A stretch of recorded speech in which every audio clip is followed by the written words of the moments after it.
Hello everyone, this is Siham from the Research and Development Department in Market Equity, and in this video I'm going to be talking about some of the important pairs and their price movement predictions for the day, which is a Wednesday, 3rd of November 2021. Let's begin with the British pound versus the US dollar, where in the previous videos we said that it has been moving in a downtrend in the daily time frame, and we were waiting for it to end the previous uptrend in the 4-hour time frame or the previous upwards correctional movement in the daily time frame upon the breaking down through level 1.3710 in order to continue with the overall downtrend in the daily time frame. We said that by breaking down through level 1.3710, the pair will be continuing to target around level 1.36, where recently we can see that it has achieved around level 1.3605 and started to rebound upwards off of it in order to correct before continuing with the overall downtrend, which in this case might extend to retest around level 1.3675, then around level 1.3710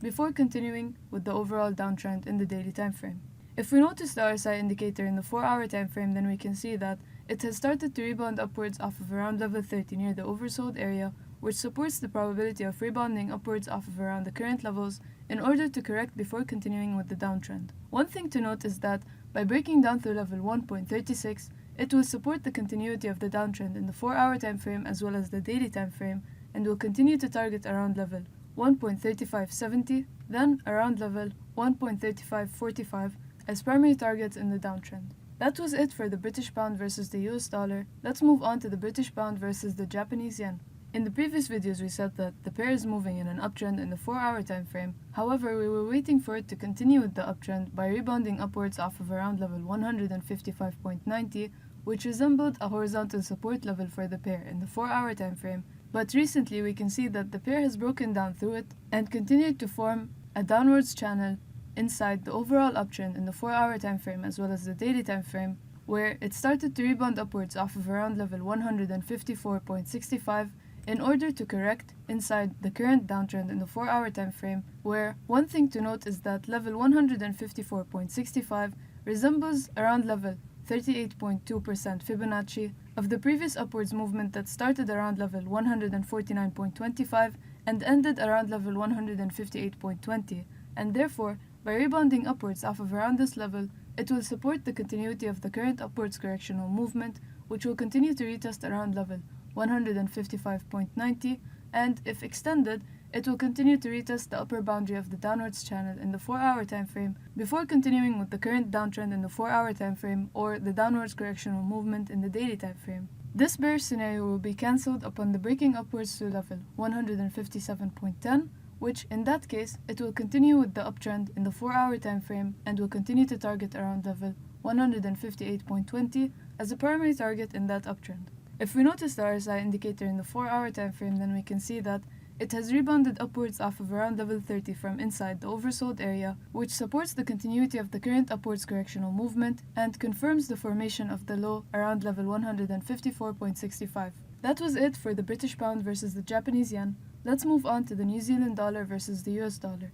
In the previous videos we said that the pair is moving in an uptrend in the 4-hour time frame as well as the daily time frame. However, recently we can see that it has failed to hold above level 0.7130, which used to resemble an important horizontal support level for the pair in the 4-hour time frame, and instead continued to break down through it, where it reached around level 0.7090 and continued to rebound upwards off of it in order to correct, where it is currently being traded below level 0.7130, where, by rebounding downwards off of it, will support the extension of the current downwards correctional movement, which might extend to retest around level 0.7070 near the broken upper boundary of the previous falling wedge in the daily time frame, and if extended further, will continue to retest around level 0.7050 before continuing with the overall uptrend in the 4-hour time frame as well as the daily time frame. One thing to note is that level 0.7090 resembles around level 38.2% Fibonacci of the previous upwards movement that started around level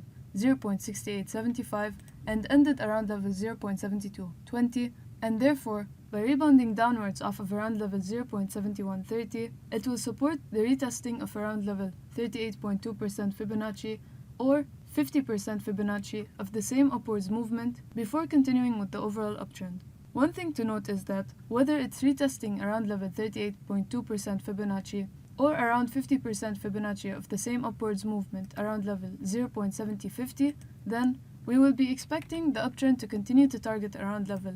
0.7215, then 0.7310 as primary targets in the uptrend in the daily time frame. If we notice the RSI indicator in the 4-hour time frame, then we can see that it has rebounded upwards off of around level 30 near the oversold area, which supports the formation of a low around level 0.7090 and also supports the return to the uptrend in the daily time frame. That was it for the New Zealand dollar versus the US dollar. Market Equity wishes you successful trading. Thank you for watching and have a nice day.